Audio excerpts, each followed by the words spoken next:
Kalau kesannya, seandai kata PJ Gubernur selaku decision makernya salah di dalam mengambilkan sikap, salah di dalam mengambil suatu keputusan, berarti beliau itu mengorbankan generasi yang akan datang. Kita berharap Pak PJ Gubernur itu tidak ragu-ragu sedikit pun ya di dalam mengambil tindakan, karena memang domain pembinaan SLTA itu memang tugasnya beliau.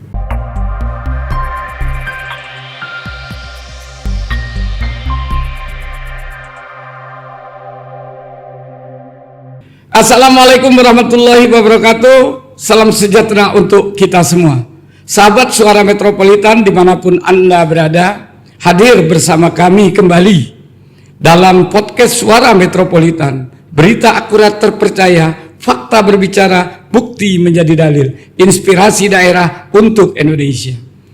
Saudara-saudara sekalian, bahwa pendidikan merupakan salah satu sarana yang mutlak bagi pembentukan karakter bangsa, sehingga kita dapat memantau kualitas pendidikan yang sangat penting untuk mendapatkan pemahaman yang holistik tentang efektivitas sistem pendidikan. Temuan hasil dari Lembaga Ombudsman terhadap PPDB di 4 SMA negeri di Sumatera Selatan tidak bisa dianggap sepele. Untuk itu telah hadir bersama kami salah seorang pakar pendidikan kita, yaitu Bapak Profesor Dr. Haji Muhammad Sirozi, PhD. Assalamualaikum, Prof. Waalaikumsalam, Pak. Bagaimana, sehat, Prof? Alhamdulillah, baik. Alhamdulillah. Kita pada saat ini, Prof, di Sumatera Selatan ini, tengah di seluruh masyarakat terfokus kepada hasil temuan Komisi Ombudsman tentang adanya temuan tersebut terhadap 4 SMA negeri di Palembang. Maladministrasi itu meliputi daripada penerimaan peserta didik baru. Nah, dalam hal ini tentu ini sangat berpengaruh terhadap sistem pendidikan kita sebagai salah satu sarana pembentukan karakter bangsa. Bagaimana menurut Prof yang memang spesialisasinya ini dalam politik pendidikan ini? Bagaimana, Prof? Silakan. Ya, pertama-tama terima kasih Pak Wijaya sudah diundang ke podcast Metropolitan ini. Selamat, podcast ini sudah memperkaya ya sarana edukasi publik ya di Sumatera Selatan khususnya, dan insya Allah ini juga go nasional ya di Amin. Indonesia. Ya, sesuai dengan ini kita tagline kita, Prof. Inspirasi daerah untuk Indonesia. Ya. Yang memang juga itu usulan dari Prof sendiri. Ya, kalau kita lihat dari persentasenya ya, 4 dari sekian banyak SMA yang ada di Sumatera Selatan, ya sebenarnya persentasenya sangat kecil ya. Ya. Tapi saya kira memang persoalan-persoalan seperti ini, pelanggaran administrasi, pelanggaran prosedur dan kode etik dalam proses penerimaan peserta didik yang baru ini memang harus ditanggapi secara cepat dan serius ya. Karena kalau kita mengabaikan hal-hal seperti ini, maka ini nanti bisa menjadi seperti virus ya. Kalau yang 4 ini dibiarkan, mungkin dalam proses PPDB yang akan datang akan lebih banyak lagi yang berani melakukan pelanggaran seperti itu. Karena itu pertama saya mengapresiasi ya, pihak Ombudsman yang sudah memberikan atensi, dan termasuk juga kepada Bapak Gubernur ya, yang PJ Gubernur ya, yang sudah memberikan atensi juga dan mengambil tindakan-tindakan administrasi juga, karena memang untuk kasus di SLTA, SMK, SMA ini memang domainnya gubernur. Ya. Kira-kira gitu. Ya. Kemudian ini Prof, ini dinyatakan oleh Kepala Ombudsman Perwakilan Sumatera Selatan itu bahwa ini ada satu fenomena ini seperti gunung es. Ya. Itu dieksplorasi, kalau dieksplorasi itu mungkin lebih dari 4, Prof. Nah, ini bagaimana presidennya bagi dunia pendidikan kita? Ya, artinya kalau pihak ombudsman Ya. punya indikasi-indikasi dan apalagi punya data-data, saya kira harus ditindaklanjuti. Ya. Jadi jangan cuma 4 ini, semuanya dibongkar supaya hal ini sekali lagi tidak dianggap remeh ya oleh para pengelola lembaga pendidikan. Dan saya yakin hal-hal seperti ini tidak hanya terjadi di Kota Palembang. Iya. Bahkan mungkin di kota-kota lain di Sumatera Selatan, bahkan di provinsi-provinsi lain. Ya. Di Indonesia juga terjadi. Hanya saja mungkin pihak-pihak yang berwenang seperti ombudsman mungkin belum memberikan atensi yang serius ya. Nah, itu ya kita mendukung ya, mendorong ombudsman ya supaya semua ini ditindaklanjuti ya, supaya pimpinan daerah dalam hal ini gubernur juga memiliki bahan yang cukup ya untuk melakukan pembenahan secara komprehensif. Jadi jangan hanya sepotong-sepotong ya. Ya. Itu juga tidak adil ya. Jadi harusnya memang semua yang melakukan kesalahan itu diberikan tindakan. Nah, saya kira kita melakukan semua ini bukan mungkin kesan dalam jangka pendek ini kesannya adalah memberikan sanksi dan menghukum ya. Iya. Tapi sebenarnya kita memandang perlu ya untuk melakukan klarifikasi ya, untuk membenahi kesalahan-kesalahan seperti ini. Ini karena kita sayang kepada Sumatera Selatan, Ya. karena kita sayang kepada Indonesia, karena tidak ada di dunia ini ya satu bangsa itu yang bisa maju, memiliki daya saing, memiliki sumber daya manusia yang berkualitas itu tanpa sistem pendidikan yang baik. Pendidikan yang baik itu adalah pendidikan yang juga diberikan secara adil dan merata, secara objektif. Nah, manakala praktek-praktek koruptif, praktek-praktek manipulatif itu dibiarkan di lembaga pendidikan kita, itu sama saja kita sebenarnya menanam benih-benih kerusakan ya untuk peradaban kita ke depan. Karena anak-anak yang terlahir dari proses pendidikan yang manipulatif, yang korektif itu nanti juga pada saatnya melalui profesi mereka, itu mereka akan melakukan hal yang sama. Sehingga peradaban kita nanti akan menjadi peradaban yang koruptif, yang manipulatif. Nah, sehingga bagaimana peradaban Indonesia hari ini sebenarnya adalah hasil dari proses pendidikan kita 10-20 tahun yang lalu. Ya, kalau sekarang di Indonesia kita melihat banyak sekali orang melakukan manipulasi, tertangkap korupsi, tapi senyum-senyum saja, santai-santai saja. Ini bagaimanapun bagian dari resultante, bagian dari hasil proses pendidikan kita.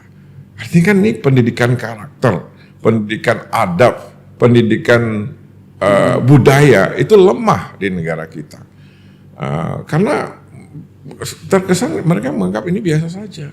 Dan apa yang kita lakukan hari ini ya, terhadap lembaga-lembaga pendidikan kita, apa yang kita berikan pada peserta didik kita hari ini akan kita lihat nanti hasilnya ya 15-20 tahun ke depan. Oh, jadi pada saat sekarang ini, Prof, kita lihat bahwa Komisi Ombudsman sudah mengeluarkan temuannya, Ya. mengeluarkan rekomendasinya. Ya. Masyarakat sudah berteriak melakukan demo-demo. Ya.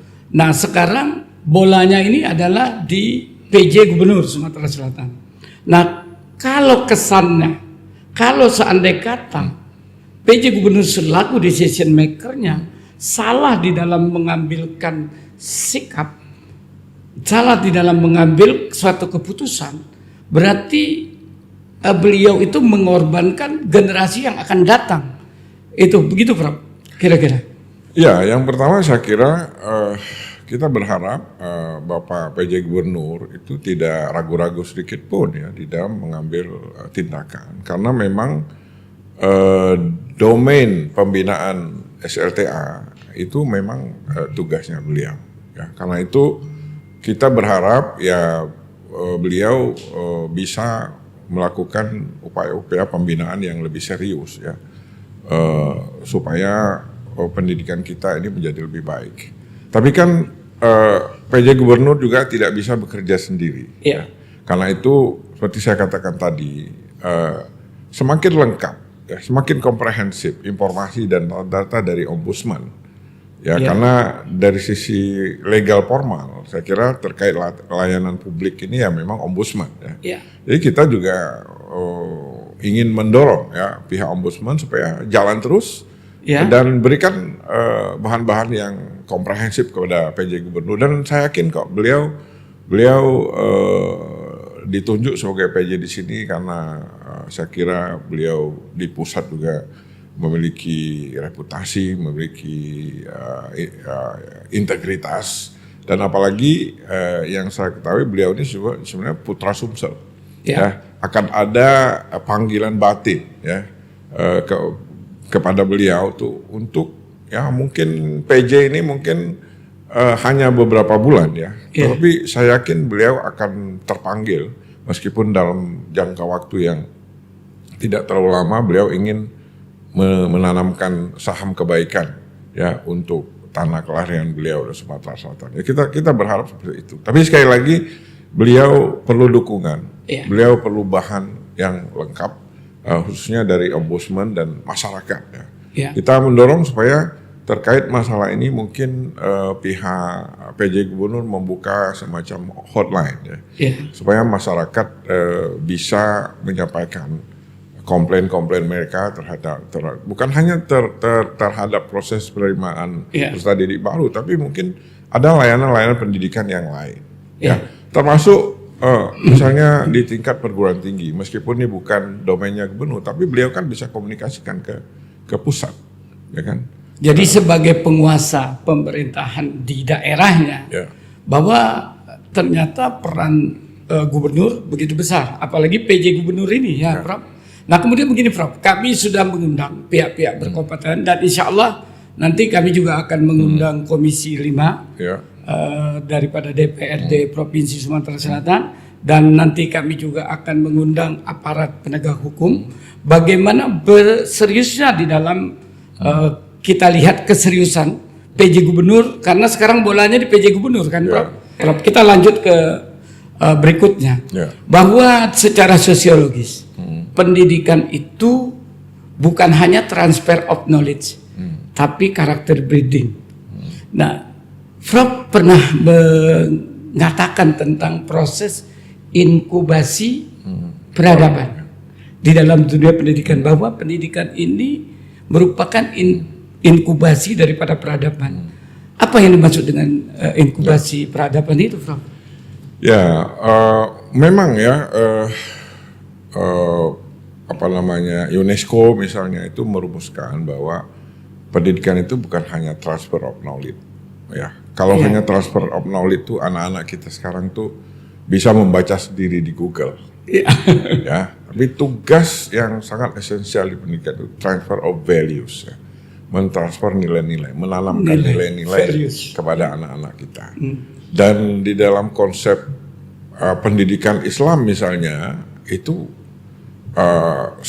sangat ditekankan ya, misalnya al-adab fauqal ilm, ya. Adab itu di atas ilmu.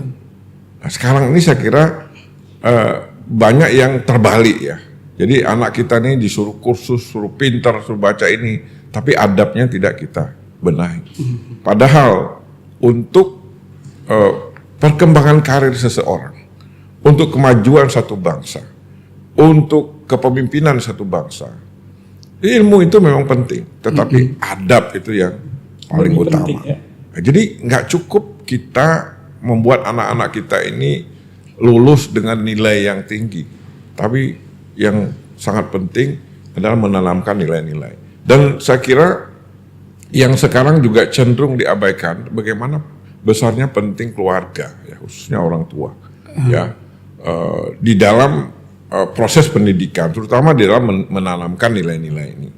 Nah, di dalam pendidikan Islam itu kan disebutkan ya bahwa yang namanya ibu itu adalah pendidik yang pertama dan utama bagi anak-anaknya. Bahkan dalam salah satu syair bahasa Arab itu dikatakan, apabila seorang ibu itu berhasil menanamkan nilai-nilai yang positif pada anak, maka kebaikanlah yang akan diperoleh oleh anak-anak dan keluarga itu. Nah, jadi memang yang pertama itu saya kira memang pendidikan ini sangat penting. Dia tidak hanya bagi seorang anak, pendidikan itu sarana secara ekonomi, secara sosiologis ini. Pendidikan itu adalah sarana mobilitas sosial. Ya, karena seorang anak yang punya skill, punya pengetahuan, punya karakter yang bagus, itu tentu punya kesempatan untuk mendapatkan karir, pekerjaan yang lebih baik. Makin baik karirnya, pekerjaannya, maka income-nya secara ekonomi itu juga akan lebih baik. Makin banyak income-nya, makin bisa dia membantu adik-adiknya, membantu keluarganya. Nah, ini secara sosiologis. Nah, tapi bagi satu masyarakat, satu bangsa, pendidikan itu bukan sekedar untuk menjadi sarana mobilitas sosial. Tapi pendidikan itu adalah semacam inkubasi peradaban. Karena itu apa yang kita lakukan hari ini di lembaga-lembaga pendidikan kita itu adalah sebenarnya upaya atau ikhtiar kita untuk menata dan membangun peradaban yang lebih baik ke depan. Ya, kemudian begini Prof, saya salah sedikit bahwa sekarang ini kalau dulu ya kita hanya diukur dari kecerdasan intelektual. Ya. Seiring dengan perkembangan zaman, Prof, maka diukur lagi ada lagi namanya kecerdasan mental. Kemudian muncul lagi sebuah keilmuan, paradigma keilmuan yang disebut dengan kecerdasan spiritual. Nah sekarang pertanyaan kami bahwa sebagaimana yang Prof katakan tadi, bahwa inti daripada semua itu adalah keluarga. Ya. Bagaimana dalam politik pendidikan kita, Prof, apabila sistemnya yang sudah tidak sehat, tetapi keluarganya sehat, mana yang mempengaruhi keluarga atau sistem pendidikan ini? Seperti yang kita lihat penyimpangan yang terjadi di dalam dunia pendidikan yang sinyalir oleh mantan Kadiknas kita, bahwa terindikasi patut diduga ada yang bersifat transaksional. Nah, dengan hal yang demikian, bagaimana aspek ini bisa mempengaruhi 3 kecerdasan tadi, Prof? Ya, sebelumnya mungkin terkait dengan domain kecerdasan ya. Ya. Jadi memang dulu di awal abad ke-20 itu dimotori oleh bangsa-bangsa Eropa, ya, khususnya di Perancis. Itu mereka waktu itu ingin mengidentifikasi ya, mana anak-anak yang potensial untuk dididik menjadi pemimpin atau tidak. Sehingga waktu itu mereka membuat satu instrumen. Instrumen itu yang disebut dengan tes IQ. Ya. Nah, sehingga asumsinya anak yang memiliki IQ yang tinggi itu adalah anak yang terbaik, yang punya potensi untuk berkembang menjadi orang besar. Gitu kan. Ya. Nah, tapi di awal abad 21 itu seorang peneliti asal Inggris, Daniel Goleman namanya. Oh, Daniel Goleman. Beliau meneliti orang-orang top di dunia, ya. Jadi respondennya itu adalah para CEO yang sukses, ya. Mulai dari yang sukses membangun perusahaan, para CEO yang sukses membangkitkan perusahaan-perusahaan yang bangkrut gitu kan, menjadi tumbuh kembali besar. Kesimpulannya, ternyata orang-orang sukses ini itu IQ-nya biasa-biasa aja, biasa-biasa aja. Jadi nggak ada yang IQ-nya super tinggi ya. Jadi tidak memiliki pengaruh yang signifikan IQ yang tinggi dengan kecerdasan emosional itu. Karena kalau dalam konsep pengukuran IQ, IQ rata-rata yang normal kan 90. Kalau di bawah 90 itu udah agak rendah. Jadi kalau IQ sudah 100, 120 itu bagus. Nah, menurut hasil penelitian Daniel Goleman, ternyata orang-orang yang sangat sukses ini IQ-nya biasa-biasa aja. Tapi mereka ini ternyata punya namanya EQ ya, emotional quotient, kecerdasan emosional. Nah, itu yang kalau sekarang itu kita lihat mungkin karakter yang positif. Ternyata orang-orang sukses ini IQ-nya biasa-biasa aja, tapi mereka ini punya kecerdasan emosional. Yaitu orang yang punya solidaritas tinggi, orang yang empati, orang yang punya sensitivitas sosial, orang yang punya kepedulian sosial yang tinggi. Ya, ternyata ini yang membuat mereka ini menjadi sukses, bukan IQ-nya. Kecerdasan emosional itu. Ya, kecerdasan emosional. Lalu diperkuat lagi dengan banyaknya hasil penelitian. Ternyata banyak di sekolah-sekolah itu, di perguruan tinggi, anak-anak yang IQ tinggi itu justru cenderung terisolasi dari lingkungannya. Ya, sehingga mereka tidak punya cukup pengalaman untuk melakukan interaksi sosial. Nggak bisa jadi pemimpin, nggak punya jadi leader kalau Anda tidak bisa bergaul.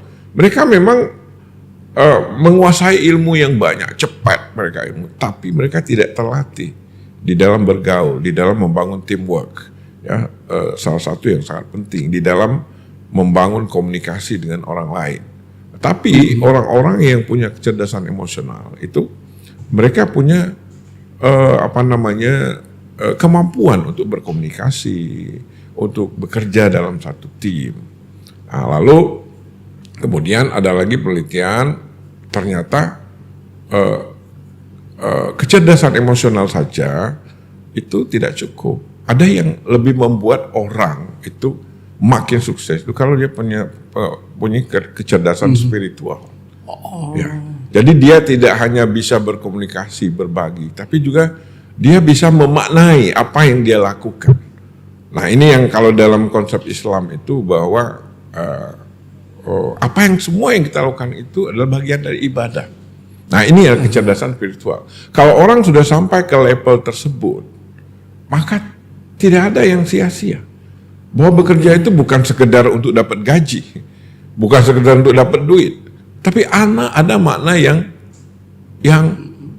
lebih besar dari apa yang kita dapatkan. Nah, inilah yang sangat penting saya kira ditanamkan dan ditumbuh kembangkan di dunia pendidikan kita. Ya, saya ingin mengatakan bahwa memang ya kalau di dalam konsep public policies, ya, kebijakan publik, pendidikan itu salah satu public policy, sama dengan kesehatan, sama dengan bidang ekonomi. Tapi harus diingat, pendidikan itu bukan public policy yang biasa. Dia tidak bisa disamakan dengan yang lain. Kenapa itu, Prof? Bisa tidak disamakan dengan yang lain? Kenapa? Karena pendidikan itu adalah betul-betul menjadi basic fundamental need, ya. Kebutuhan fundamental manusia. Ya. Jadi seorang pemimpin itu tidak boleh menomorduakan, apalagi mengabaikan atau meremehkan kebijakan-kebijakan dalam bidang pendidikan. Jadi tidak bisa main-main. Nggak bisa. Jadi ini begitu juga, Prof. Berarti jadi ini kan berpengaruh. Kebijakan-kebijakan ini kan tergantung kepada pemimpinnya. Ya. Mungkin saja orang itu doktor atau mohon maaf ini profesor sekalipun, dia hanya kecerdasan intelektual. Mungkin enggak, tapi dia tidak cerdas secara emosional, apalagi secara spiritual. Mungkin tidak ditemukan kasus-kasus seperti itu. Ya, jadi saya kira untuk para pemimpin kita ya, mulai dari pusat sampai daerah, ini jangan disamakan ya, ketika kita ingin misalnya mengangkat seseorang untuk menangani otoritas bidang pendidikan. Misalnya ya, kita konkret saja, misalnya kalau gubernur mau mengangkat kepala dinas pendidikan, mengangkat kepala sekolah, mengangkat guru dan sebagainya. Itu pertimbangannya jangan seperti pertimbangan di dalam mengangkat bidang-bidang lain. Oh, jadi ada spesifikasi khusus ya? Harus berbeda, karena mengelola lembaga pendidikan itu tidak cukup dengan pangkat, tidak cukup dengan pemahaman administrasi, tapi harus memiliki pemahaman tentang hakikat pendidikan itu sendiri. Ya, jadi apabila kita mendapat amanah ya untuk mengelola satu lembaga pendidikan, maka peran kita di situ adalah peran yang sangat penting. Ya, misalnya misalnya seorang kepala sekolah, seorang rektor, itu secara administrasi mungkin lemah itu, mungkin tidak sulit. Ada proses pendaftaran, ada proses kuliah, tapi yang harus dipahami betul bahwa sekian ribu orang tua itu mengamanahkan anaknya kepada kita untuk dididik jadi orang. Nah, ini yang harus kita pikirkan. Artinya kalau anak ini sampai gagal, itu kita turut bertanggung jawab. Berarti begini, Prof, bahwa di atas kepala sekolah ini menaungi guru. Guru menaungi sekian ratus murid. Sementara kepala sekolah di atasnya ada kabit. Kabit di atasnya ada kepala dinas. Jadi dalam proses untuk memilih administrator atau top leader di dalam pendidikan kita ini, untuk top leadernya itu tidak bisa main-main, Prof ya. Jadi ada nilai plus dibandingkan misalnya mengangkat asisten, mengangkat kepala dinas pariwisata. Ternyata kepala dinas pendidikan ini memiliki satu persyaratan khusus, begitu Prof? Jangan sampai kita mengangkat seorang menjadi kepala sekolah, hanya karena dia menjadi tim sukses pada saat pilkada. Jangan sampai kita mengangkat kepala sekolah, kepala dinas itu hanya kedekatan keluarga atau pribadi. Kedekatan emosional lah. Kalau dinas lain, bukan boleh ya, mungkin pertimbangannya beda. Tapi khusus bidang pendidikan itu jangan diganggu, biarkan dia berjalan secara natural. Kita tahu kok siapa orang yang terbaik untuk menjadi kepala dinas pendidikan. Betul. Siapa di satu sekolah itu yang terbaik untuk menjadi kepala sekolah. Betul. Itu secara natural kelihatan kok. Tanya aja sama guru-guru gitu. Nah, jadi jangan sampai kita mengangkat orang ini hanya kedekat. Pernah kejadian di beberapa daerah, yaitu orang tadinya saya lupa di daerah mana yang nggak usah kita sebutkan. Jadi kepala pasar gitu tiba-tiba jadi kepala dinas pendidikan. Ya kan? Nah, jadi dengan frame yang keras berbeda paradigma. Bagaimana kalau dasar pendidikannya memang dia juga berlatar belakang pendidikan guru, Prof? Apakah juga tidak bisa dijadikan sebagai kepala sekolah atau menjadi kepala dinas diknas lah begitu? Pendidikan formal itu nggak ada jaminan. Jadi track recordnya itu harus betul-betul ditelusuri. Jadi seperti kita katakan tadi, mungkin kalau dia dari pendidikan guru, dari segi knowledge, dia paham gitu, kurikulum itu seperti ini. Tapi dari segi emosinya seperti apa? Kalau kepala sekolah kerjaannya cuma marah-marah, egois, kalau datang nyala-nyalai guru, ya kan, tidak punya leadership, bagaimana mungkin guru-guru bisa nyaman? Bagaimana guru-guru bisa? Begitu juga kepala dinas. Jadi kepala dinas pendidikan itu berbeda dengan kepala dinas perdagangan, beda dengan kepala dinas PUPR, Kepala dinas kesehatan, ya, kepala dinas koperasi, beda. Jadi harus orang yang spesial. Harus orang yang spesial. Dan tidak main-main dalam hal ini. Tidak main. Apalagi menempatkan orang yang sudah pernah tercela, begitu Prof. Ya kalau memang track recordnya sudah nggak bagus ya makin gampang lah ya. Berarti dia nggak pas di situ. Nah, sekarang yang salah bagaimana? Kepala daerahnya orang itu sudah tercela. Berarti saya ingat dulu Prof, zaman kita dulu ada kita mengangkat pejabat itu prestasi, loyalitas dan tidak tercela. Ya kan? Tidak tercelanya ini menyangkut aspek etika, moral, dan apalagi norma dan nilai yang Prof katakan tadi. Jadi kalau kita memilih kepala dinas pendidikan ini, yang harus kita utamakan dulu adalah tentang moralitas atau tidak tercela. Begitu Prof? Ya kan kepala dinas pendidikan provinsi misalnya, itu kan patronnya, pembina dari seluruh kepala sekolah SLTA di provinsi. Ya kan? Nah, karakter kepala dinas pendidikan provinsi itu akan mempengaruhi karakter para kepala sekolah SMK, SMA se-Sumatera Selatan. Oke. Dan di dalam ilmu kepemimpinan itu tidak ada pendekatan, tidak ada metode yang lebih efektif selain keteladanan. Ya. Keteladanan. Jadi Engarso Sungtolodo. Iya. Ya, di depan dia. Anda ya nih. Jadi Engarso Sungtolodo, dia lihat bahwa di depan dia harus bisa memberikan contoh. Bukan Engarso Sontoloyo ya, Prof. Ya. Dalam sejarah peradaban manusia, tokoh-tokoh besar di dunia itu sukses karena keteladanan mereka. Apalagi oleh Michael Hart, Nabi Muhammad itu dipilih menjadi orang paling berpengaruh itu karena apa? Laqad kana lakum fi Rasulullah uswatun hasanah. Jadi yang dimiliki Rasulullah itu keteladanan, bukan harta. Budak pinter-pinter amat, bahkan beliau memuji ya Sayyidina Ali itu orang yang sangat berilmu. Beliau biasa-biasa aja. Beliau kalau ada masalah musyawarah dengan para sahabatnya, tetapi yang nggak bisa dilawan adalah keteladanan beliau. Bagaimana ucapan beliau konsisten dengan amalan beliau. Bagaimana amalan beliau selalu teratur, selalu disiplin, selalu dipandu oleh nilai-nilai. Beliau tidak mau melakukan sesuatu yang mubazir.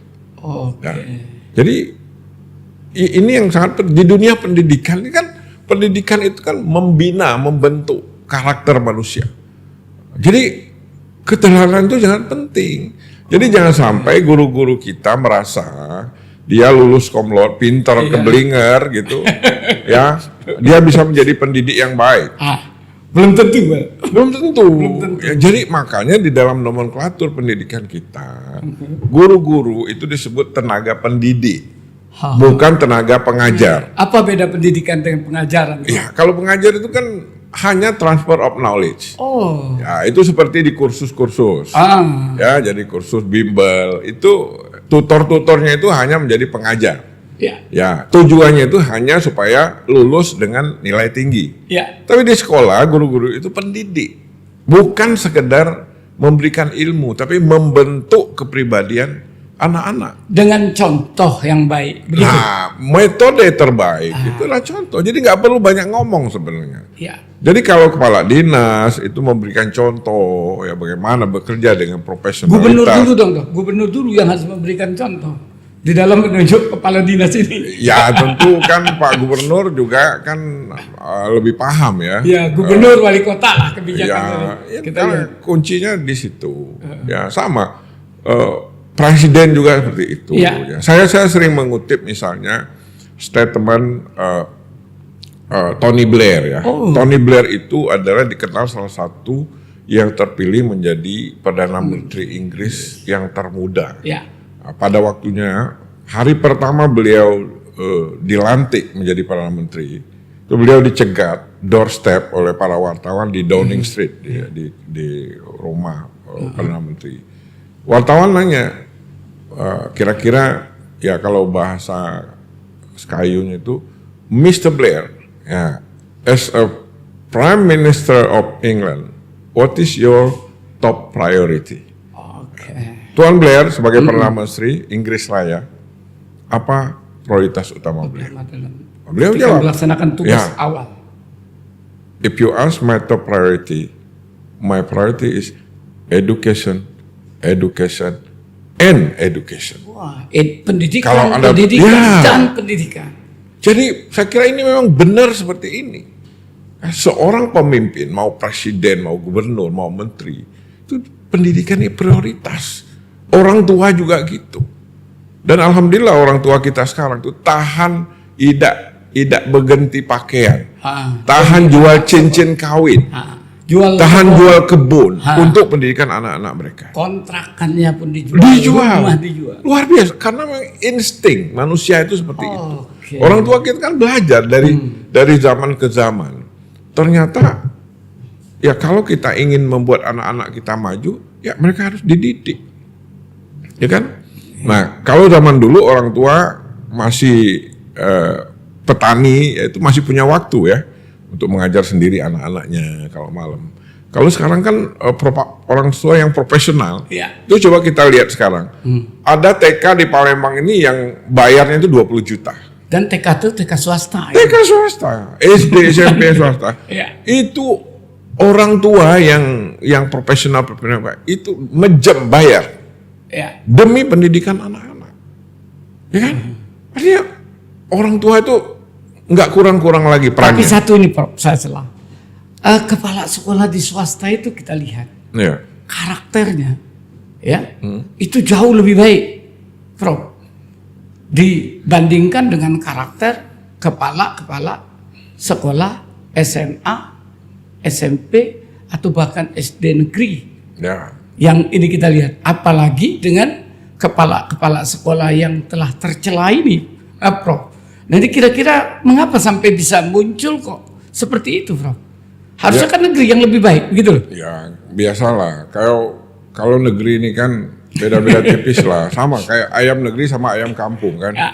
Kalau ayam negeri itu kan begawe tak begawe ada anggaran, ya kan? Oh. Asal baik dengan atasan tetap dapat jabatan. Makanya kepala sekolah kita itu kan loyalnya ke atas. Ya. Coba tes aja, ya. Saya hampir 10 tahun ya jadi ketua Dewan Pendidikan Ya. di Sumatera Selatan. Sumatera Selatan. Saya sering amati, Ah. ya. Kalau kita kunjungi ke sekolah-sekolah itu banyak sekali guru-guru itu ngeluh. Ya. Kepala sekolah itu kadang-kadang nggak ngurusi guru. Guru komplain ruang kepala sekolahnya seperti kamar pengantin. Masya Allah. Tapi ruang gurunya satu ruangan tuh guru 30-40 orang pengap. panas. Numpuk di situ. Dibiarkan saja. Ya kan? Guru mau internet pas-pasan, tapi kalau orang kepala sekolah itu enggak. Seperti sultan sekali, Prof, ya. Kalau ada pejabat dari dinas pendidikan mau datang, ya, kepala sekolah yang biasanya nggak pernah beli jeruk sankis, beli jeruk sankis.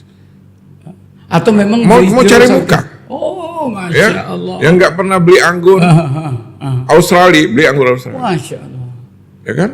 Tapi kalau tamunya orang lain, ya, kalau guru-guru kadang rapat aja nggak dikasih makan, Masya Allah. ya kan? Itu terjadi, Prof.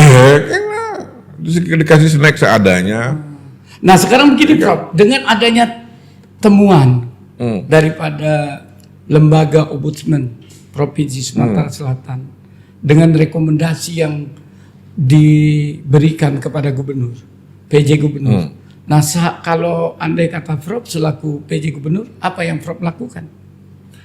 Ya sebenarnya ya tentu dalam waktu yang sangat singkat ya tentu harus dievaluasi, ya kepala sekolahnya harus dievaluasi, kepala dinasnya harus dievaluasi. Kabitnya? Ya tentu kan kabit juga. Iya. Itu solusi jangka pendek. Tapi jangka panjang, saya kira kita harus mengubah budaya birokrasi di pendidikan kita. Evaluasinya seperti apa, Prof? Nah kita ini kan pendidikan Kita ganti atau bagaimana? ya tergantung tingkat kesalahannya ya. Tingkat kesalahan sudah jelas, Prof. Ya Itu sudah tercela. Ya, Keteladanan tidak patut diberikan. ya saya kira ya diganti. Diganti. Nah, diganti dan Tapi harus dijauhkan sama sekali dari Ya, proses pendidikan itu. harus ada sanksi lah, Ya. supaya menjadi lesson learned, supaya menjadi pelajaran bagi yang lain. Kalau yang melakukan kesalahan dibiarkan, itu yang lain nanti nganggap enteng. Ada apa-apa, paling-paling kita ditegur, paling-paling kita dipanggil ya. Nah, kalau itu yang terjadi ya kapan kita punya sekolah yang bagus? Jadi ibarat sakit gigi, kalau giginya sudah sakit ya dicabut ya bro. Ya, dicabut. Nggak usah dirawat-rawat lagi, Ya, karena itu ini kan- akan menjadi virus bagi kerusakan peradaban Sumatera Selatan di masa Ya, depan. saya kira kan pendekatan reward and punishment itu tetap penting. Ya. Artinya yang berprestasi kita kasih reward, yang membuat masalah ya kita kasih punishment. Ya supaya Oke. supaya jelas antara al-haq dan al-batil. Oh, Kalau yang buat kesalahan biasa-biasa aja masih dapat jabatan, jadi bingung orang kan gimana ya dia tapi caknya aman-aman baik gitu. kalau aman-aman baik berarti gubernurnya nggak beres bro.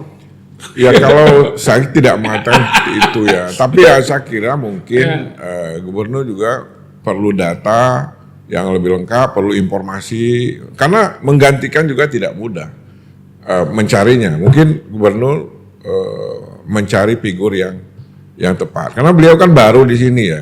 Mungkin beliau juga perlu informasi ya. Tapi Ya. waktu Prof jadi rektor dulu cepat loh ngambil ini. Ini saya kira kan ada data-data awal. Ya. Satu, kemudian yang kedua, ya maladministrasi ini di depan mata. Masa tidak percaya dengan lembaga ombudsman yang memiliki metodologi khusus melakukan proses penyelidikan itu? Ya tergantung ini ya. Kalau provinsi kan ruang lingkupnya provinsi. Ya. Ya. Gubernur juga saya kira dengan asisten-asisten beliau juga relatif baru ya. Jadi beliau juga perlu masukan-masukan ya.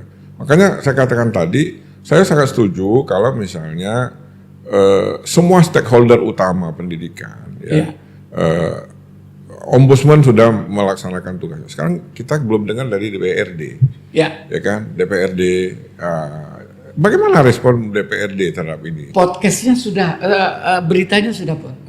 Kami sudah dapat clue-nya dari mereka. Ya. Cuman nanti yang akan kita tarik untuk kita ajak podcast ini karena beliau lagi reses Ya. DPRD provinsi. Insya Allah nanti. Saya kira Ya. gubernur juga akan mendapatkan support yang luar biasa kalau pihak DPRD juga memberikan pertimbangan-pertimbangan ya. Karena bagaimanapun ya saya kira meskipun gubernur berwenang penuh ya di dalam mengangkat atau memberhentikan kepala dinas ya, tapi kan akan ada baiknya juga ya kalau gubernur juga mendapat pertimbangan-pertimbangan dari DPRD. Nah, jadi kita dengar dari stakeholder utama ini dari DPRD, dari tokoh-tokoh pendidikan gitu kan, bukan dari tokoh-tokoh masyarakat ya, supaya keputusan yang dibuat itu ke depan itu membuat SMA kita lebih baik. Oke. Jangan hanya memindahkan satu masalah ke masalah lain ya, itu nggak akan menyelesaikan.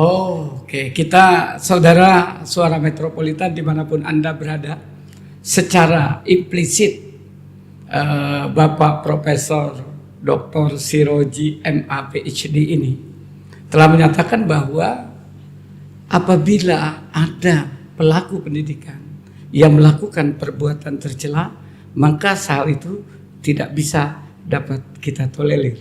Kemudian saudara, sebagai pengantar kita juga sebelum menutup pertemuan kita, perlu diperkenalkan bahwa Bapak Profesor Dr. Siroji PhD ini bukanlah orang baru dalam dunia pendidikan.